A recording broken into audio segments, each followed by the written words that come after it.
The United Nations High Commissioner for Human Rights has provided a damning assessment of the global outlook, warning that conflicts are spiraling. Volker Turk's assessment came at the opening of the 59th session of the Human Rights Council.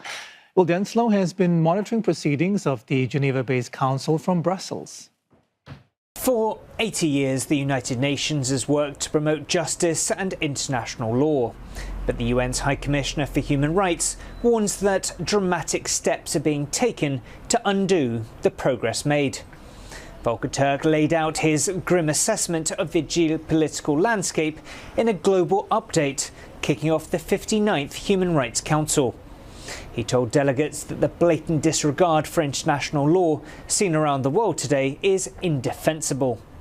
On the situation in Gaza, where more than 55,000 Palestinians have reportedly been killed, according to the Hamas-run health ministry, Turk says Israel's means and methods of warfare have inflicted unconscionable suffering. Israel has weaponized food and blocked life-saving aid. I urge immediate, impartial investigations into deadly attacks on desperate civilians trying to reach food distribution centers.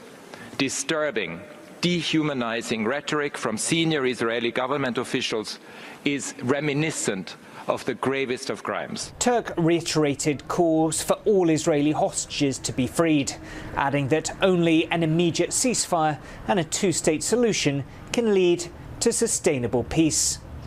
Turk cited the suffering of civilians facing increasingly protracted conflicts around the globe, from the war in Ukraine to Myanmar and South Sudan. The High Commissioner for Human Rights also provided a veiled but sharp critique of the United States and President Trump's withdrawal from international organizations, scaling back of diversity, equity and inclusion policies, and his stance on global trade. The recent imposition of soaring tariffs may seem like a high-stake poker game with the global economy as the bank. But the shockwaves of a trade war will hit least developed countries with the force of a tsunami. Caribbean countries and small island developing states are among those that will suffer most. The UN Human Rights Chief says that nearly 75% of its partner organisations face funding cuts of more than 40%. With the human rights ecosystem under threat, Turk warns that it's only dictators and authoritarians that stand to benefit.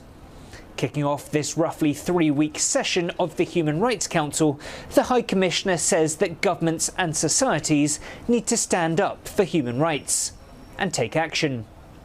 William Denselow, CNA, Brussels.